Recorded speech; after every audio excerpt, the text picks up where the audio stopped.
Dengan ini, Majlis mengumumkan tokoh saksiah pendidikan Islam bagi tahun 2023-2024 Adik Abdul Hasim bin Abdul Malik dari 6 Nefos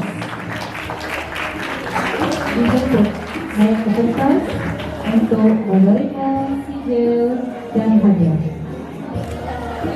Sekali lagi majlis mempersilakan Tuan Mantan Guru Besar yang dibentuk PIBG serta barisan guru-guru kanan untuk sesi bergambar sebagai tanda kemenangan.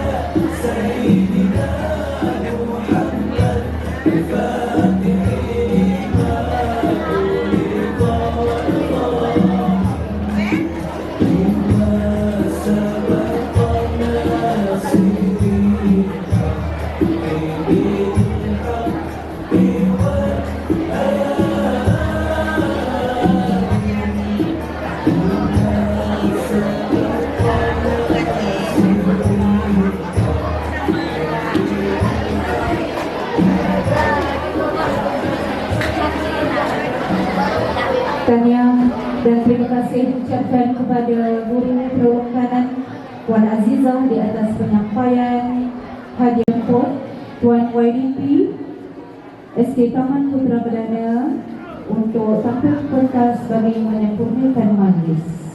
Dengan segala hormatnya dipersilakan.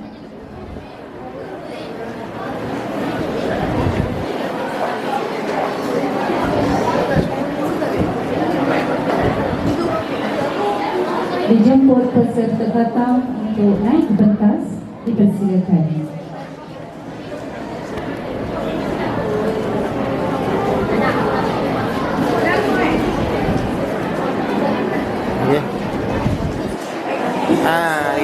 Okay, dah, ini.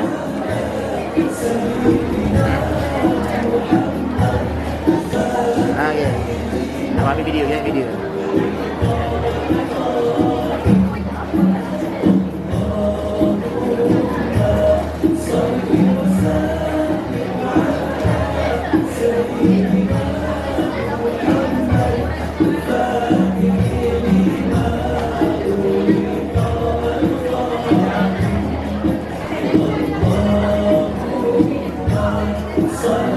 Baik, peserta terus turun ya ke pentas tanpa perlu mengambil gambar sebab sebentar lagi kita akan ambil gambar secara beramai-ramai.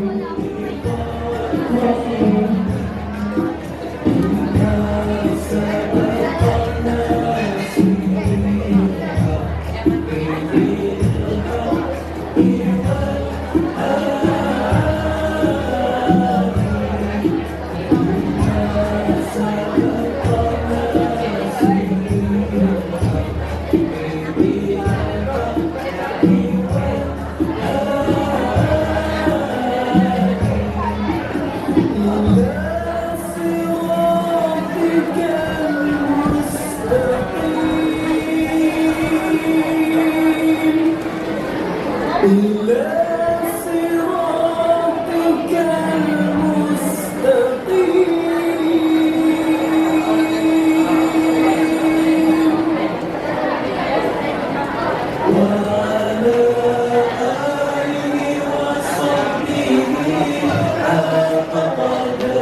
Tanya dan terima kasih diucapkan kepada Tuan Haji Magat Maksaleh bin Mat Arsyad yang Ketua PIBTSK Taman Putra Bedala di atas penyampaian hadiah sebentar tadi.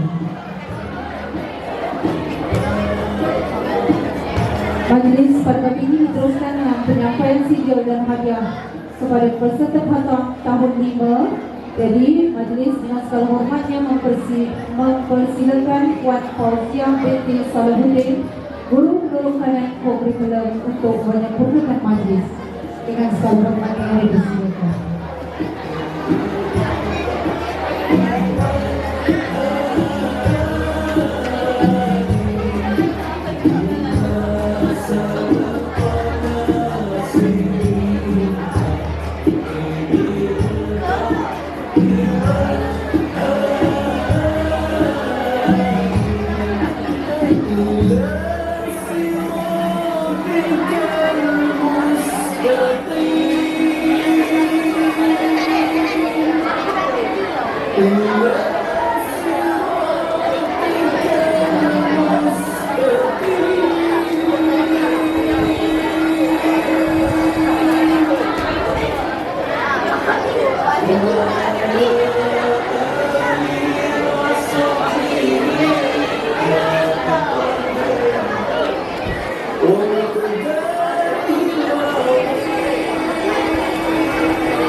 Kasih diucapkan kepada Puan Kos yang Salahuddin Guru Penolong Kanan Kota Tegal di atas daripada satu peristiwa yang berlaku di dalam bulan ini, iaitu bulan Rajab.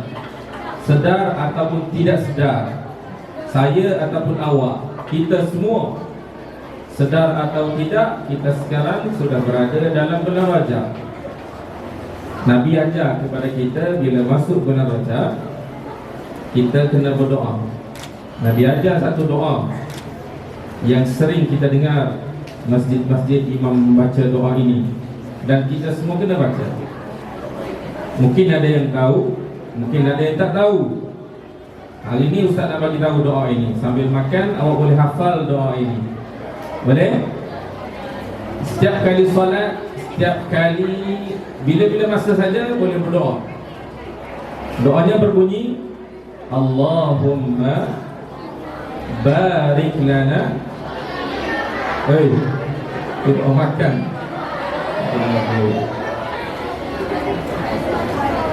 Dengar baik, jangan tertukar. Sama, lafaznya hampir sama kat depan. Allahumma barik lana, tapi bukan fi marzaqtana. Allahumma barik lana fi Rajab wa Sya'ban wa ballighna Ramadan.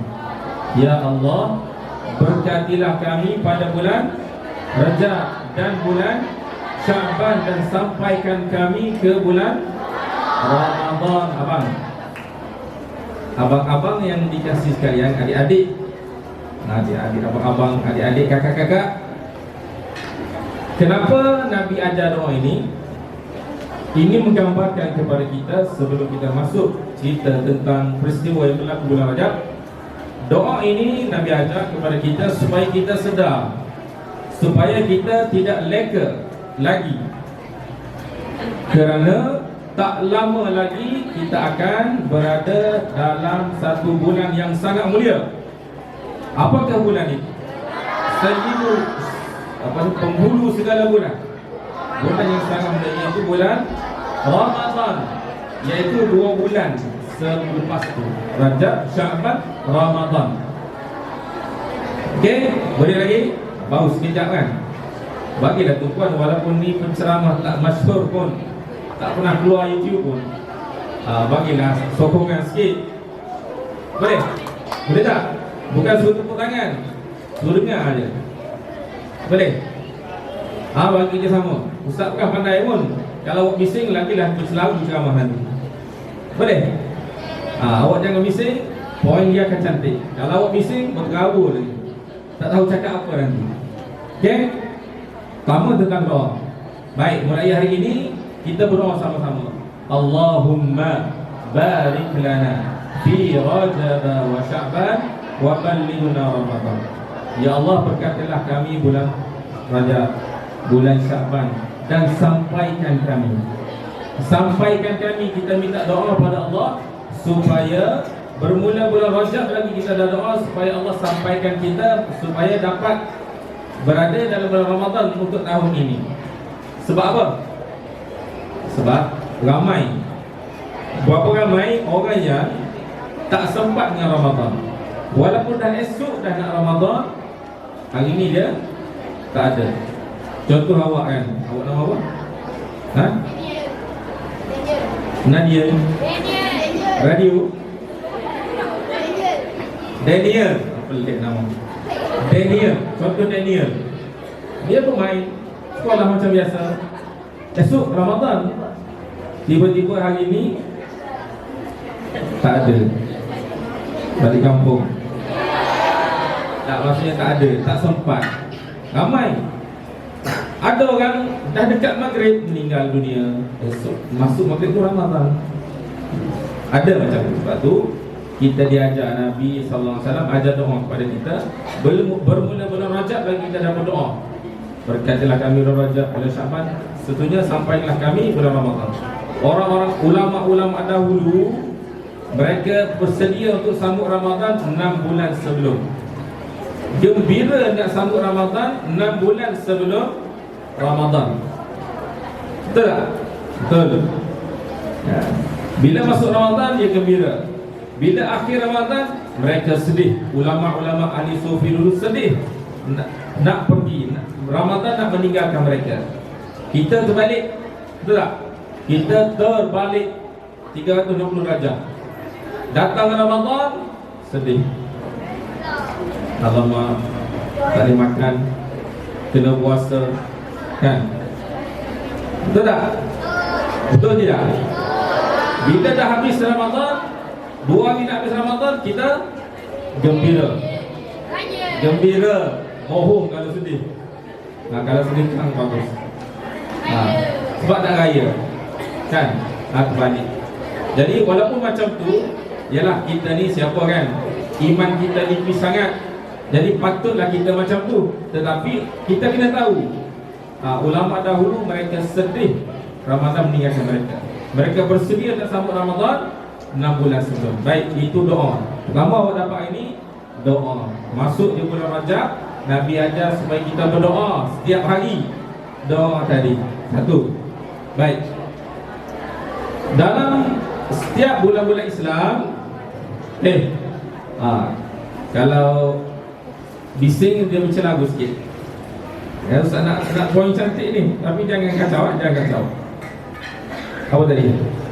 Setiap bulan Islam, dalam bulan-bulan Islam bermula daripada bulan Islam Muharram, last Zulhijjah. Baik, bulan-bulan tu dia ada peristiwa-peristiwa yang berlaku. Bulan Muharram peristiwa apa? Kaabah. Dalam bulan Muharram, apakah peristiwa yang berlaku di dalam bulan tersebut? Yang kita berharap apa? Maulidur Rasul. Masya Allah, jawab masalah. Hijrah, peristiwa hijrah. 1 Muharram, detik permulaan. Okey, 1. Baik, Muharram, Safar, Rabiul Awal. Apa dia peristiwa berlaku dalam Rabiul Awal? Daniel. Rabiul Awal, peristiwa apa yang berlaku? Itulah orang cakap berbual. Tanya tak dapat jawab. Maulidur Rasul. Dan bulan Rajab ada satu peristiwa yang sangat penting. Peristiwa Isra dan Mi'raj. Peristiwa ini adalah satu peristiwa yang sangat besar, sangat bermakna kepada kita semua. Siapa yang ingkar peristiwa ini boleh jatuh kufur. Walaupun kisahnya sangat pelik, ajaib di zaman itu. Faham? Awak tahu kan? Baik. Ayat Al-Quran cerita tentang Isra. Siapa tahu? A'udzubillahi minasyaitonirrajim. Bismillahirrahmanirrahim. Baca. Subhanalladzi asra bi'abdihi lailan minal masjidil haram ilal masjidil aqsa alladzi barakna hawlahu linuriyahu min ayatina. Betul? Wa huwas samiul basir, kan? Betul. Kalau salah betulkan ayat ini. Maha suci Tuhan, Maha suci Allah yang memperjalankan hambanya lailan, satu malam, tak sampai pun, daripada Masjidil Haram ke Masjidil Aqsa Palestin, kemudian naik ke langit sampai langit ketujuh, turun kembali ke Masjidil Haram. Itulah yang peristiwa pelik. Okey. Baik, secara ringkas saja. Baik, bulan Rajab. Sebelum kita pergi kepada peristiwa Isra dan Mi'raj, sedikit tentang bulan Rajab. Okey, awak kena ingat bulan Rajab. Okey. Bulan Rajab, masuk di bulan Rajab, tidak ada kedengaran cerita-cerita tentang peperangan. Ni orang Arab masuk dia bulan Rajab, tak akan kedengaran cerita tentang peperangan. Tak dengar. Senjata apa pun dia akan balut. Orang Arab ni masuk di bulan Rajab, dia akan balut senjata-senjata. Tandanya apa? Tak nak berperang. Tutup semua buku peperangan. Okey. Inilah sifat orang Arab. Sifat dia bila masuk di bulan Rajab, dia tidak mahu menyakiti sesiapa pun, sama ada dengan senjata ataupun dengan apa pun. Okay. Kita macam mana?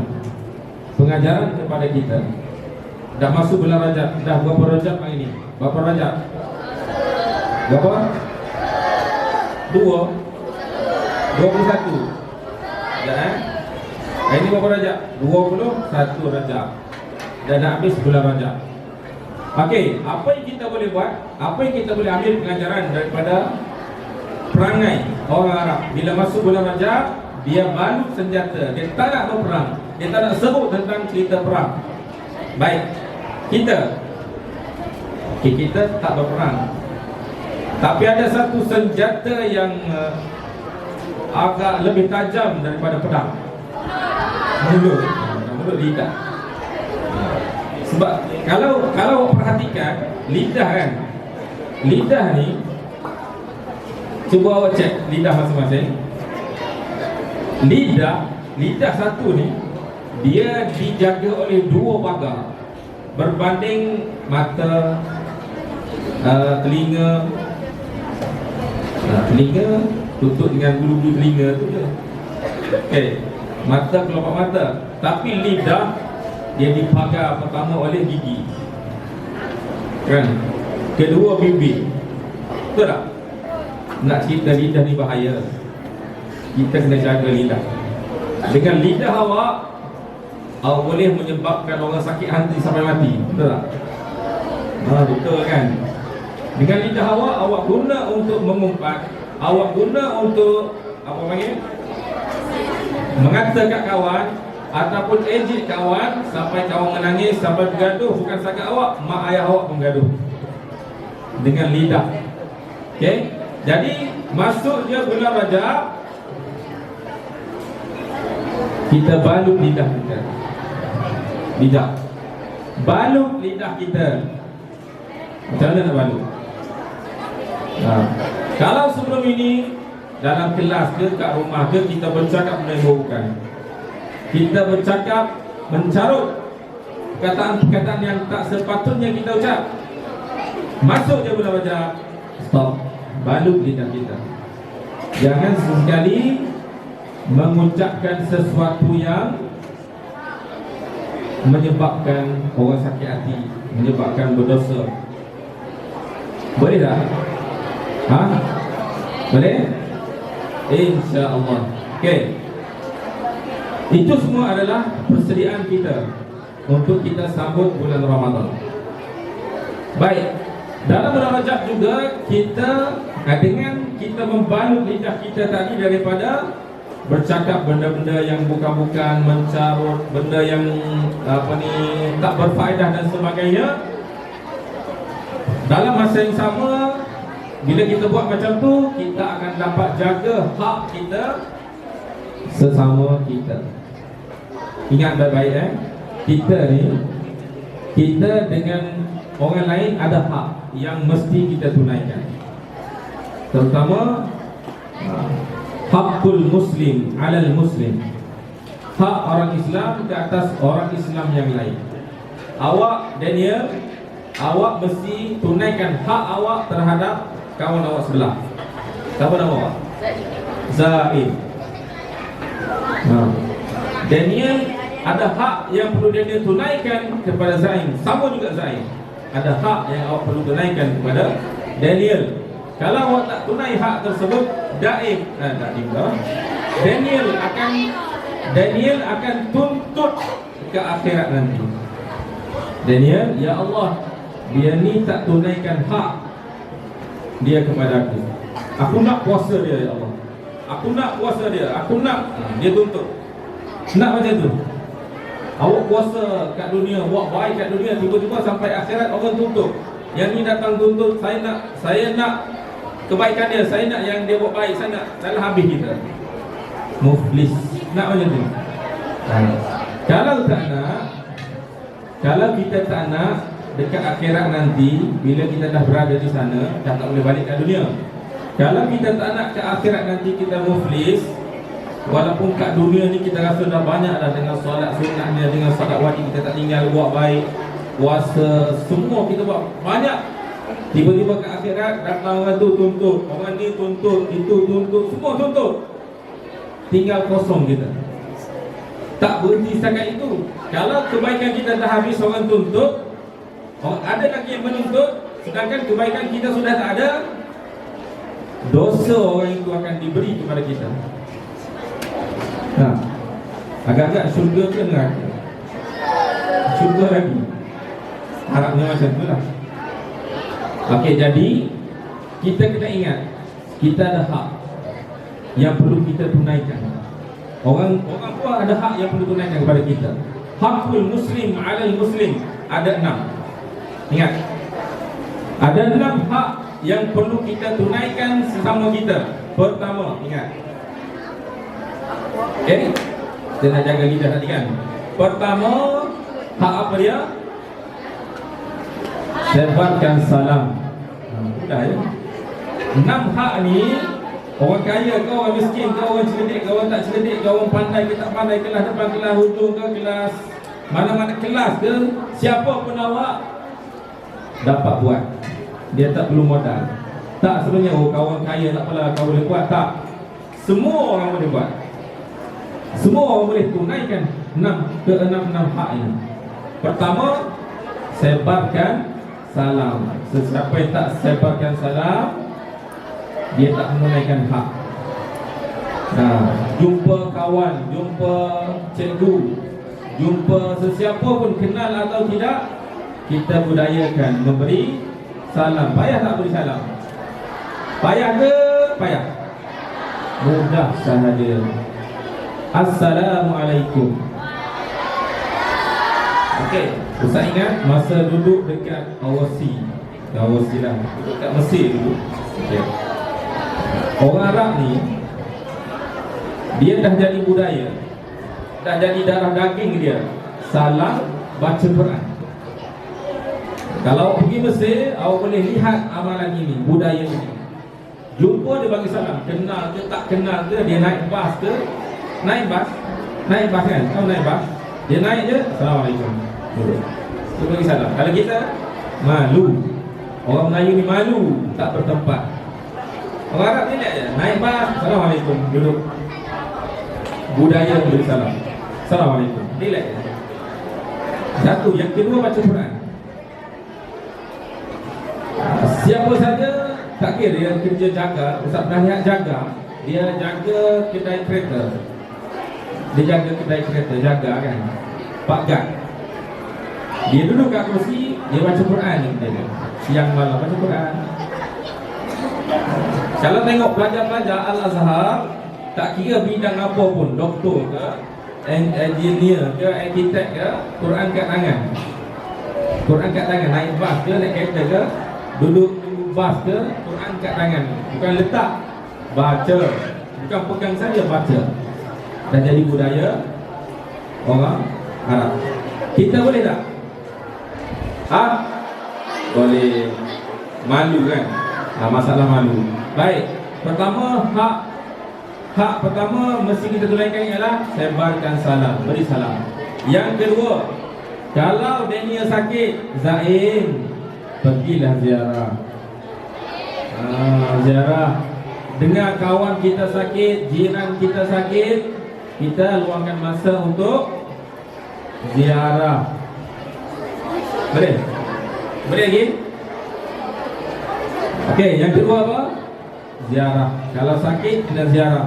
Yang ketiga, kalau bersin, ni jangan kita buat ni. Kalau dengar kawan kita bersin, sesiapa sahaja bersin, tahu tak bersin? Macam mana bunyi dia? Okey, baik. Dengar baik. Okey, mengenai hari ini, apabila kita mendengar kawan-kawan kita bersin dan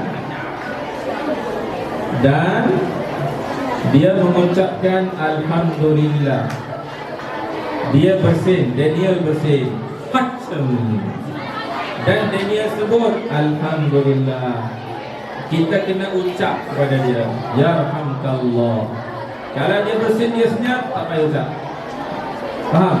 Itu pun hak yang mesti kita tunaikan.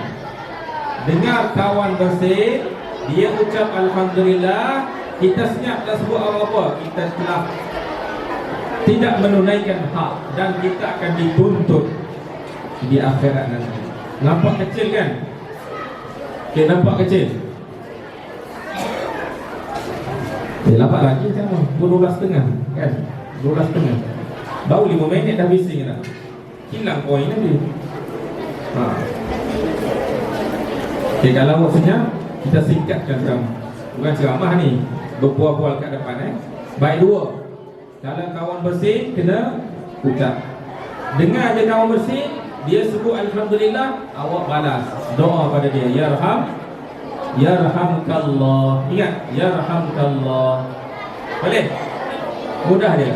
Yang ketiga, kalau dia minta nasihat, bagi nasihat. Daniel, Zaim, nasihat aku sikit. Aku ni lalai lah. Okey, orang insaf Zaim dan Daniel, contoh. Bagi dia nasihat apa pun yang baik-baik. Janji kita bagi nasihat. Yang seterusnya, kalau dia mati, kita hantarlah jenazah dia ke kubur. Contohnya Daniel ke mati ataupun Zaim mati, Daniel hantarlah jenazah kawan awak sampai ke kubur. Kalau kita mampu, kalau kita dapatlah, kecuali kita duduk jauh. Okey? Baik, seterusnya penuhi undangan. Contohnya Zaim ajak Daniel, nak jemput di rumah ni, aku nak kahwin. Contoh. Ataupun aku nak buat majlis kesyukuran, kita kena datang. Kalau kita tidak menghadapi kesukaran, kena datang. Okey? Baik, itu antara hak-hak yang perlu kita tunaikan. Kalau tidak, kita akan dituntut. Okey. Baik, kembali kita kepada peristiwa Isra dan Mi'raj.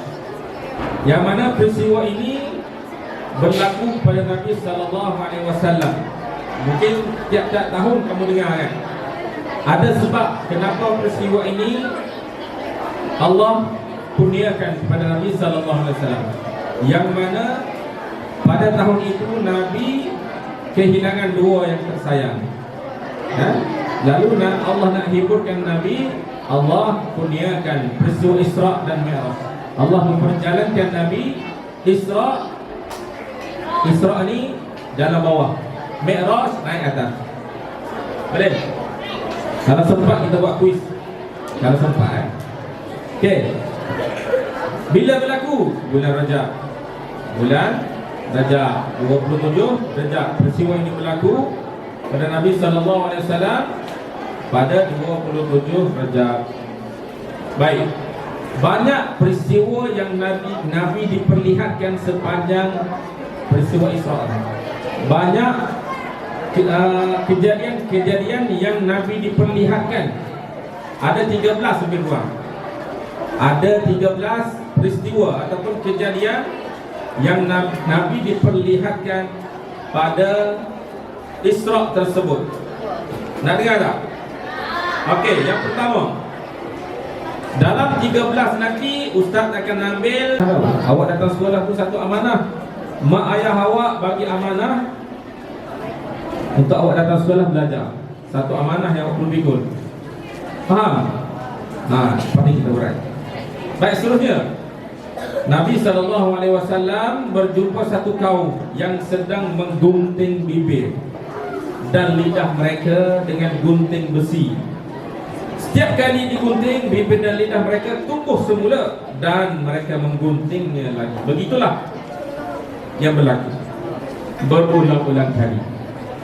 Malaikat Jibril berkata, itulah orang yang suka membuat fitnah. Ada orang kata, Ustaz, bukan fitnah tau. Ini betul. Ini betul. Kalau betul mengumpat. Kalau dia cakap benda yang betul mengumpat. Kalau cakap benda yang salah fitnah. Baik, tak boleh cakap apa-apa tentang orang. Baik, orang yang suka fitnah dan mengatakan sesuatu yang dia sendiri pun tak buat. Dia tak buat, dia suruh orang buat. Itu pun bahaya juga. Okey? Nanti akhirat tu gunting bibir. Baik, seterusnya Nabi SAW menemui sekumpulan orang yang mencakar wajah dan dada mereka dengan kuku tembaga. Malaikat Jibril berkata, itulah orang yang suka mengumpat, menghina, mencela dan menjatuhkan maruah orang lain. Ingat baik. Kadang-kadang kita suka mengejek, kita suka mencela orang, hina orang. Ingat, balasannya sangat perih. Yang ke-10, Nabi SAW melihat seekor lembu jantan yang besar keluar dari lubang sempit. Tetapi apabila lembu itu mahu memasuki semula lubang itu, ia gagal. Lalu malaikat Jibril mengatakan, itulah orang yang bercakap besar kemudian menyesal. Cakap besar, nyombong, tapi menyesal. Nak patah balik dah terlambat. Okey, telajak perahu boleh diundur. Telajak kata buruk padahnya. Yang ke-12, yang seterusnya, Nabi SAW didatangi seorang wanita bersama dulang yang penuh perhiasan, tetapi tidak dipedulikan oleh Rasulullah SAW. Lalu malaikat Jibril berkata, itulah dunia. Dunia kan? Dunia ni kita akan terpesona. Okey? Kita akan terpesona dengan dunia jika diberi perhatian kepadanya. Jika Nabi beri perhatian, Nabi didatangi oleh seorang perempuan bersama dulang yang penuh perhiasan, tetapi Nabi tidak hiraukan. Seandainya Nabi hiraukan perkara tersebut, nescaya umat Islam kita semua akan mengutamakan dunia berbanding akhirat. Nabi tak hiraukan pun kita dah utamakan dunia. Betul tak? Betul tak? Masa peristiwa ini berlaku, Nabi tak hiraukan. Kalaulah Nabi hiraukan, sudah pasti kita semua dah besarkan dunia. Dalam pada Nabi tak hiraukan pun kita dah besarkan dunia. Macam tu lah apa ni keadaannya. Baik, seterusnya, datang seorang wanita tua duduk di tengah jalan dan menyuruh Rasulullah berhenti. Sekali lagi Rasulullah tidak menghiraukan perempuan tersebut.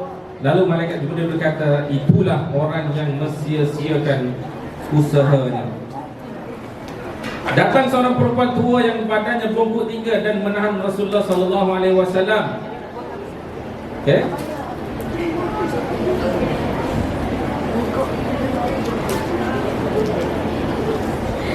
Lalu malaikat Jibril berkata, itulah gambaran umur dunia yang sudah tua dan menanti saat kedatangan hari kiamat. Masa peristiwa Isra' Mi'raj ini berlaku, Nabi dipertemukan dengan seorang tua yang bongkok 7. Tahu bongkok 7? Bongkok macam nombor 7 kan? Bongkok sangat. Awak pernah jumpa tak orang tua ataupun nenek awak yang umur dia sangat panjang sampai dia bongkok 7? Pada masa tu malaikat Jibril kata, itu gambaran umur dunia. Agak-agak sekarang umur dunia dah berapa tahun? Dah macam bongkok berapa dah? Tapi kita masih lalai. Betul? Baik, itulah peristiwa-peristiwa yang berlaku di dalam Isra' Nabi SAW. Baik, Ustaz ambil yang pertama Ustaz ambil tentang peristiwa yang ketiga tadi. Rasulullah SAW diperlihatkan dengan sekumpulan orang yang memecahkan kepala mereka. Nak buat contoh tak? Tak nak kan? Okey. Apa? Awak bayangkan je, sekumpulan orang yang memecahkan kepala mereka dengan batu. Okey? Dia pecahkan, bukan orang lain, dia sendiri.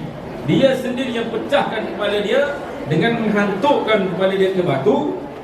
Setiap kali dipecahkan, kepala mereka akan sembuh dan bertangkup kembali. Kemudian dia ulang lagi. Sakit tak? Memang sakit. Rasa sakit.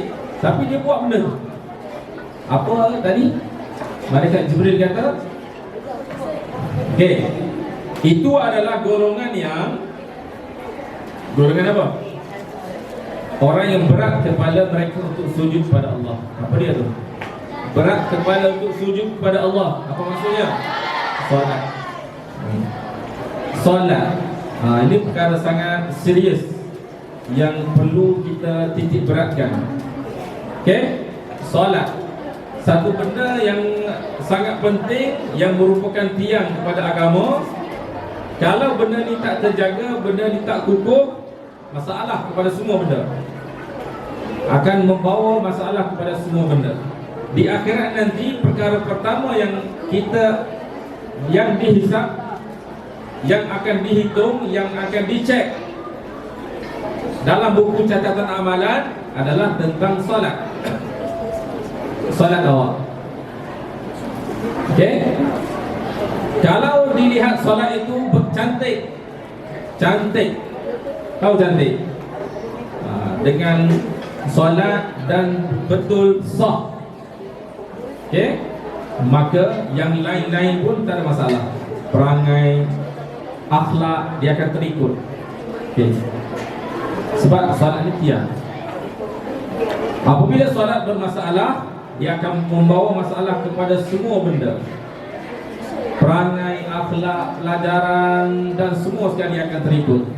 Disebabkan solat kita yang tidak terjaga. Okey? Baik. Dan dalam peristiwa Isra dan Mi'raj, tadi Isra kan? Dalam Mi'raj, Nabi SAW naik ke langit kan? Pertama, kedua, ketiga, sampailah bertemu dengan Allah Subhanahu Wa Taala. Okey, boleh lagi. Baik. Apa yang Allah kurniakan kepada Nabi SAW secara yaqadhah, secara berdepan? Allah kurniakan salat yang pada asalnya salat tersebut 50 waktu. Cuba awak bayangkan kalau kekal 50 waktu tu sampai sekarang. Assalamualaikum warahmatullahi wabarakatuh. Wirid sekejap, doa, azan, solat kedua. Habis azan, solat sunat, solat habis, Assalamualaikum warahmatullahi wabarakatuh, doa, azan, solat ketiga. Sampailah 50. Esok pula. Ada orang kata peristiwa ini menunjukkan Nabi lemah. Tidak sama sekali. Kan Nabi minta kurang kan. Bila turun jumpa Nabi Musa tanya, Nabi sebut, aku terima solat 50 waktu. Nabi Musa kata, aku dah tengok umat lain buat, tak mampu, pergi minta kurang. Nabi naik balik minta kurang dengan Allah. Minta kurang kan. Okey, sampai berapa kali turun naik sampai 9 kali. Tu pun bila Nabi turun last sekali, jumpa Nabi Musa tanya lagi, berapa? 5 waktu. Nescaya umatmu tak mampu walaupun 5 waktu, pergi minta kurang lagi. Sehingga kan Nabi sebut, akulah malu. Maka kekallah solat yang kita lakukan, solat fardu 5 waktu sehari semalam. Walaupun 5 waktu, dari segi ganjaran pahala kekal. Berapa? 50. Banyak tak 5 ni? Tak banyak. Okey? 5 waktu ni tak banyak. Okey. Dan Nabi pesan kepada kita, kepada ibu ayah, ajarilah anak kamu salat sedari ataupun seawal umur 7 tahun. Darjah 1 dah ajar salat. Dia tak salat tak apa, ajar. Darjah 2 ajar. Darjah 3 ajar lagi. Kat sekolah kampus salat 1, 2, 3 buat kan. Bila masuk umur 10 tahun, kalau dia tak salat lagi boleh rotan. Dia rotan. Siapa yang pernah kena rotan kat mak atau ayah dia sebab tinggal solat? Sebab tinggal solat. Bukan sebab balik lambat, bukan sebab tak buat kerja sekolah, bukan sebab pergi merayau-rayau, bukan sebab ambil duit, tetapi sebab tak solat. Siapa kena rotan? Angkat tangan. Ramainya. Okey, jatuh. Okey, darjah 4 ni darjah 6, darjah 5, darjah 4. Darjah 4, masuk darjah 4 Nabi kata, kalau masa tinggalkan solat boleh rotan. Siapa kita rotan? Mak ayah rotan lah anak. Tapi ada cara dia lah. Okey. Faham? Tapi bila dah akil balik, dah wajib solat.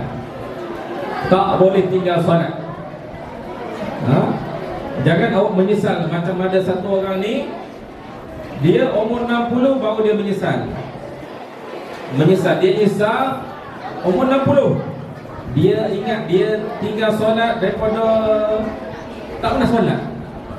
Sampai umur 60 baru insaf, baru nak solat. Kena ganti solat tersebut. Awak kira sendiri.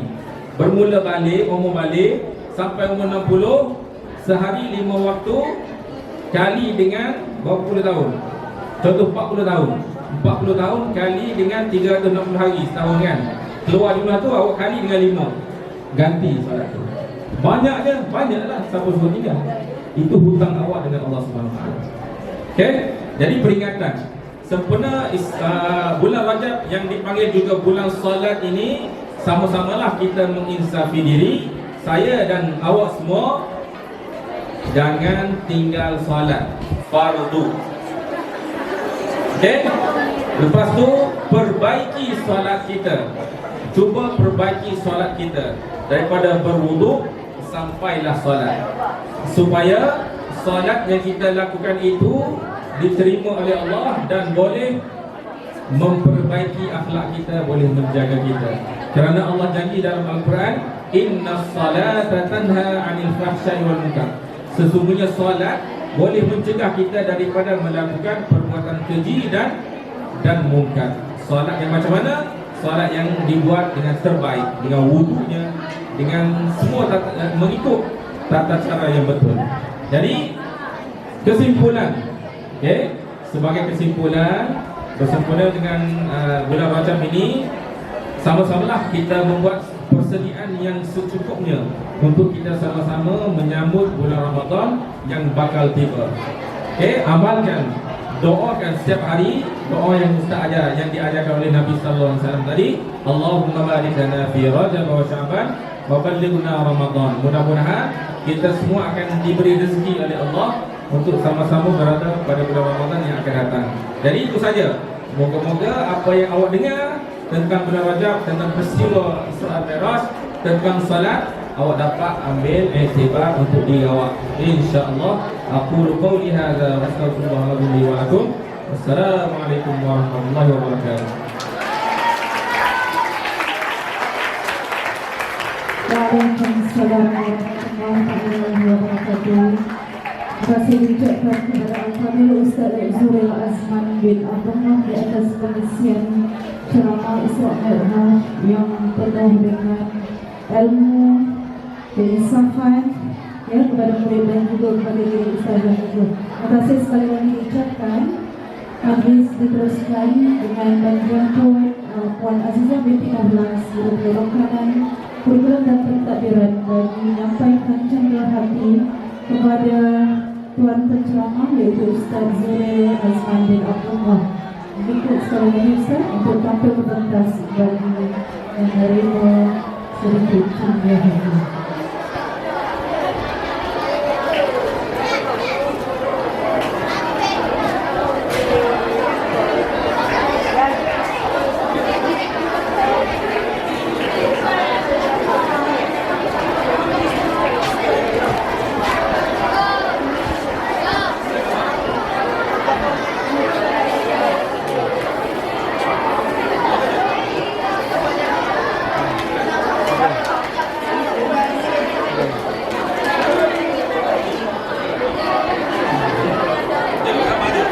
Okay.